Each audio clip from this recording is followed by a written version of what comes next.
Bonjour, bonsoir.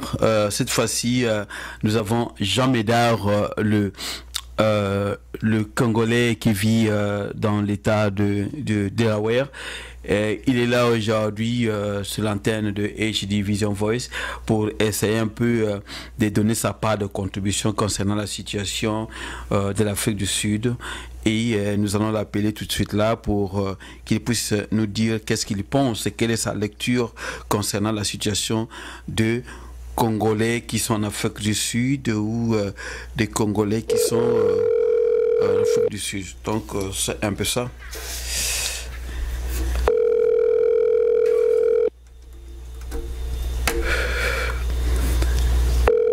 Ok, ça passe.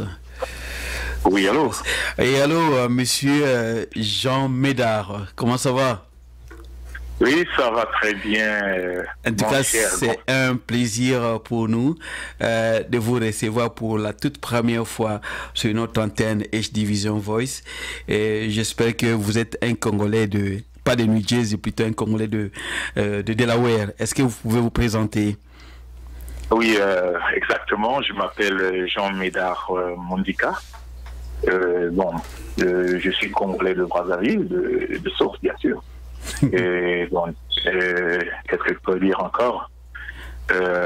Qu'est-ce que vous entreprenez comme activité au niveau de la diaspora ou au niveau de la communauté?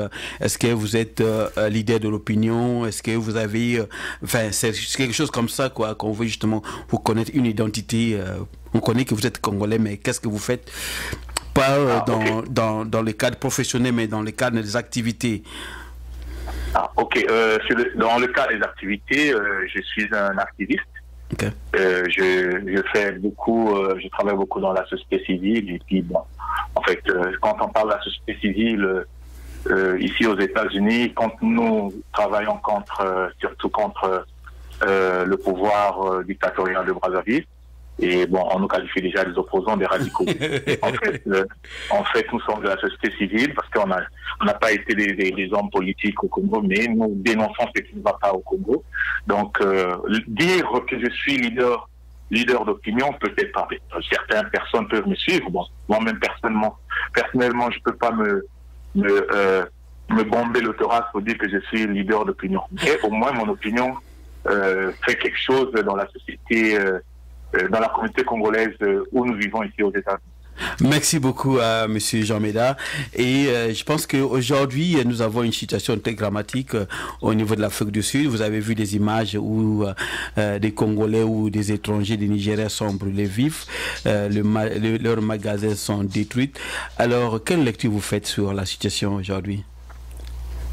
Je peux dire de prime abord, c'est vraiment déplorable. Parce que je peux le dire, que je peux déclarer cela parce que j'ai vécu en Afrique du Sud, je connais très bien un peu la situation en Afrique du Sud, j'ai vécu en Afrique du Sud, j'ai travaillé là-bas et ce n'est pas pour la première fois que des choses comme ça arrivent et c'est vraiment cruel ce que nos frères sud-africains sont en train de faire contre les autres Africains immigrés en Afrique du Sud. Alors la lecture que je peux faire, si je peux aller un peu plus loin, je dois vous dire de prime abord, je dois vous dire que le tort revient aux leaders sud-africains. Okay. Le tort revient aux leaders sud-africains. Quels leaders? Ce sont les leaders de l'ANC. Parce que Mandela et autres, les Steve Biko qui n'ont pas vu un peu la libération, la fin de l'apartheid, mais Mandela ayant vu la fin de l'apartheid a pris le pouvoir à libérer l'Afrique du Sud et à surnommer l'Afrique du Sud comme un État arc-en-ciel où tout le monde devait vivre ensemble. Il y a eu des blancs, les bourgs, qu'on appelle les bourgs, les radicaux, nombreux ont quitté. Mais Mandela, il ne croyait pas que Mandela devait leur laisser la liberté de vivre là-bas, parce qu'il croyait que Mandela devait venir pour une revanche. Et Mandela n'a pas fait cela. Il a voulu que tout le monde puisse vivre ensemble. D'autant plus qu'il a donné même un exemple. Son geôlier, il a recruté son geôlier dans sa sécurité personnelle. Celui qui était son geôlier dans l'île de là où il était en prison. Et quand Mandela était président, il l'a recruté. Donc il a prouvé aux Sud-Africains que c'était pas la violence qui pouvait résoudre. Oui, il faut savoir pardonner. Alors Mandela ayant fait, il avait la possibilité de faire deux mandats. Et il n'a pas voulu parce qu'il a voulu dire, écoutez, je vous laisse la gestion, je vous donne un peu l'exemple. Mandela ayant fait cela, Thabo Mbeki a pris le pouvoir. Mais pendant Thabo Mbeki, il y avait quand même de l'espoir. Mais après, il y a eu des jeux politico, je peux dire, des jeux politico-tribaux. Pourquoi je parle de la tribu? Parce que Mandela, étant donné qu'il était de la même tribu que Thabo Mbeki, les Soto, on les appelle les Soutou. Non, excusez-moi, je ne sais pas, je ne me rappelle plus. En fait, c'est des gens du Cap, des gens du Sud là-bas. Et Zuma, Zoulou, ils ont dit que bon, écoute, nous, et en étant donné, nous sommes des Zoulous, nous sommes la terre nous appartient, il fallait, bon. Il y a eu beaucoup de jeux politiques jusqu'à pousser Thabo Mbeki à la sortie. C'était, Zuma est venu juste pour le pouvoir. Alors, Zuma, même quand il était vice-président, sur Thabo Mbeki, il était déjà casseté de corruption. Il y a eu un gars scandaleux, quoi. Scandaleux. Il y a eu des ventes d'armes là où il était avec la France, là où il était déjà failli. Donc il a fait un jeu au niveau du parti pour qu'on puisse déstabiliser Thabo Mbeki afin qu'il prenne le pouvoir. Et c'était son but. Et ils ont promis beaucoup de choses aux Sud-Africains. Il faut que je le dise. Ils ont promis beaucoup de choses, des logements sociaux, du boulot, beaucoup de choses qu'ils n'ont pas réalisées. Ils n'ont pas réalisé cela. Alors c'est un jeu, il faut le dire, il y a l'arbre qui cache la forêt. Cet arbre-là, qui pousse ces jeunes démunis. Et ces jeunes-là qui sont en train de tuer, c'est des démunis, ce pas des jeunes qui sont éduqués. C'est pas des éduqués, non. Les jeunes sud-africains noirs éduqués ne sont pas dans ce groupe-là. Ça, c'est des jeunes qui n'ont pas reçu l'éducation depuis longtemps, qui sont dans les ghettos, surtout les ghettos. Il y a un grand ghetto qu'on appelle Alexandria à côté de Jobo, pas le ghetto de Soweto, mais il y a un grand ghetto là où vous allez trouver des maisons en tôle incroyables. Ok. Ils ont beaucoup Monsieur Jean Médard, oui. Je crois bien que votre intervention a pu démontrer que vous condamnez la classe dirigeante. Maintenant, sur la situation, à qui profite cette situation pour les moments dont on voit que c'est vraiment le chaos au niveau de l'Afrique du Sud? À qui profite cette situation? Je répète encore, la situation profite encore aux leaders de l'ANC. Vous avez suivi les votes qui sont passés entre-temps. Le parti national, le National Party de Frédéric de Klerk, les Blancs, la majorité des Blancs de Bourg, tout ça là, a fait une avancée très énorme qu'on ne s'attendait pas parce que les Noirs sont déçus de ce qui se passe là-bas. Il y a un enrichissement illicite des cadres de l'ANC. Ils ne créent pas des emplois. Il y a du népotisme, de la corruption. Et M.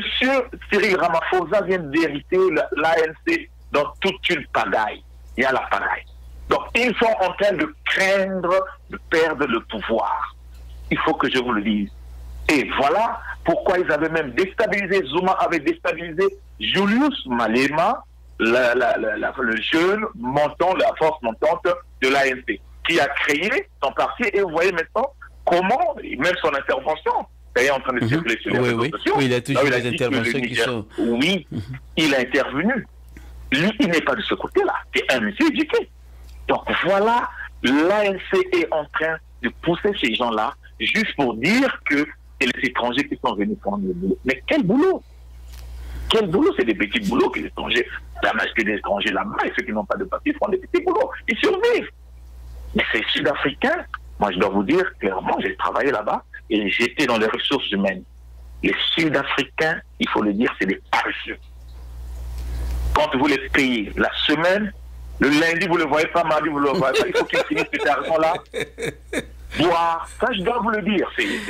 D'accord. Bon, essayons un peu de voir aussi, parce qu'aujourd'hui on voit les cas de violence au niveau de la Nigeria, la Congo RDC, à Lubumbashi, sauf que Congo Brazzaville j'ai pas vu, mais au moins partout en Afrique il y a des foyers de tension pour la riposte. Est-ce que vous pensez que c'est une bonne manière de faire, c'est de répondre de la violence à la violence?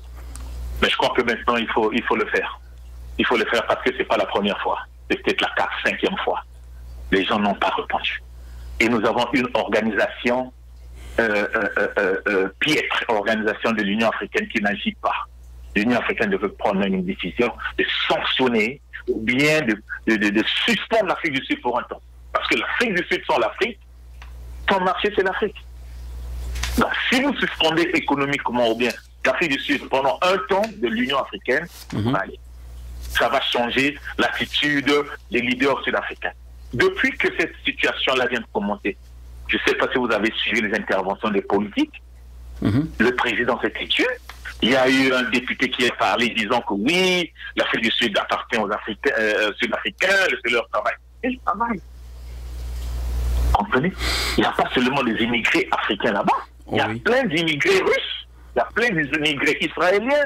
Les Chinois n'en parlons pas, parce que je prenais même une ville vers Elisabeth au sud, vers Durban, où le maire est chinois. Les Chinois, ils ont des grandes surfaces là-bas. Est-ce que les Chinois n'ont pas volé les bus? C'est juste une main noire qui veut cacher sa mauvaise gestion.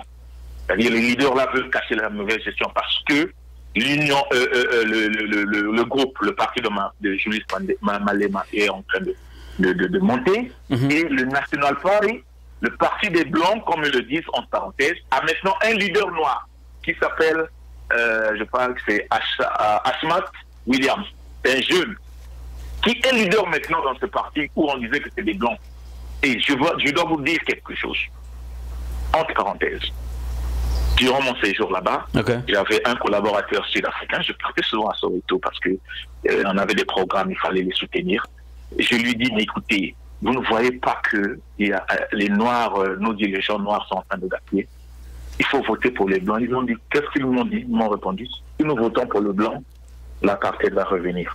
C'est ça qu'on leur a dit dans la tête. Voilà. C'est ça que les dirigeants, les leaders de l'ANC leur ont dit dans la tête. Un. Secondo, pourquoi il y a cela?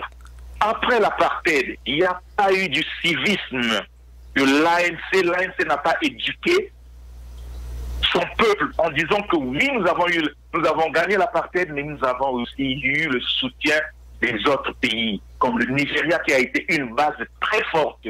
Les Thabo Mbeki étaient au Nigeria, ils étaient là-bas, en exil.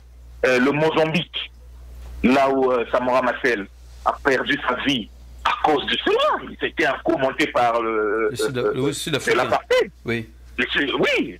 Donc ils n'ont pas dit cela. Et quand vous êtes là-bas, on vous dit Makwere-Kure, ça veut dire ce que Julius m'a dit, étranger. Ce que Julius m'a dit, Makwere-Kure, parce que voilà. Donc c'est un peu ça, je dois vous dire que ce problème-là, c'est comme un enfant.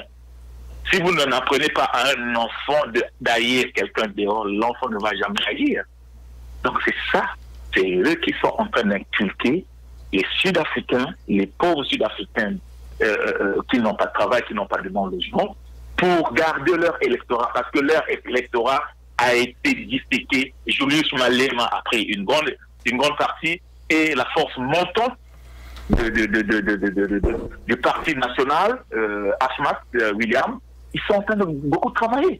Il y a l'autre là, j'avais suivi dans le net, il y a une représentation de l'Afrique du Sud au niveau du Ghana qui a fait une déclaration qu'il faut aussi condamner nos présidents africains. Pourquoi? Parce que ils n'arrivent pas à améliorer les bonnes conditions de la vie de leurs citoyens. Voilà pourquoi leurs citoyens se retrouvent en Afrique du Sud et aujourd'hui, il y a des conséquences qui sont fâcheuses au niveau de l'Afrique du Sud. Qu'est-ce que vous pensez à ça? Bon, mais écoutez mon grand Mouta, il faut savoir que l'immigration, c'est pas aujourd'hui qu'on va arrêter l'immigration. C'est pas aujourd'hui. C'est vrai, il faut le dire, c'est un fait qui existe. Oui, les dirigeants africains n'améliorent pas les conditions socio-économiques de leur peuple. Voilà pourquoi nous nous retrouvons ici. C'est ça, pourquoi nous sommes retrouvés ici. Il y a des problèmes politiques, il y a des problèmes économiques. Donc c'est un paramètre. Mais il ne faut pas qu'il se cache derrière ce paramètre-là. Parce que l'immigration aussi est un atout. C'est un atout de développement. Cette représentation sud-africaine au Ghana ne peut pas dire cela. Allez dans les grands hôpitaux à Johannesburg. La majorité des médecins qui exercent là-bas, c'est des médecins de la RDC, Congo-Brazzaville, Nigeria. C'est des immigrés, les Zimbabwéens, les Mozambicains. Ils n'ont pas formé, il y a eu vide. Parce que quand l'apartheid a été banni, les médecins blancs ont quitté. Nombreux sont partis en Australie, en Nouvelle-Zélande et au Canada. Il y avait vide. Ils ont recruté. Mais il faut dire que c'est une transition. La transition doit être là. C'est à eux maintenant de former. C'est à eux de former. Et ils sont en train de former, c'est vrai. Mais il ne faut pas qu'ils le disent. Parce que s'ils le disent en ce moment, bon, il n'y a pas de problème qu'ils demandent à ces médecins-là de quitter les hôpitaux. Il y aura un vide, un chaos. Ça, je dois vous le dire. Je dois confirmer encore. 70 à 80% des médecins exerçant en Afrique du Sud sont des étrangers et des Africains. Alors, comment on peut arriver à résoudre cette situation pour les moments d'après ce que vous pouvez donner comme d'après votre avis, comment on peut arriver à remédier à la situation pour l'instant? C'est trop simple. Si M. Cyril Ramaphosa, le président, pouvait faire une déclaration d'apaisement, pouvait demander aux gens de ne plus faire cela, que la police devait arrêter. Nous avons vu comment la police fait. Donc, s'il y a une déclaration lourde, conséquente, ça va finir. Vous ne pensez pas que c'est un germe qui est dans leur sang parce que c'est pas pour la première fois, c'est pas pour la deuxième fois, c'est pour la énième fois. Ce n'est que eux qui attaquent et quand ils attaquent, ils ciblent que de noix. Est-ce que ce n'est pas un germe qui est dans eux, qui fait qu'à tout moment, après 2 ou 3 ans, c'est comme si ça leur prend la tête et ils réagissent. 2 ans, 3 ans, ils réagissent. C'est comme si c'était une maladie. Est-ce que même si Ramaphosa mettait en place de donner des directives plus efficaces, ça pourrait te donner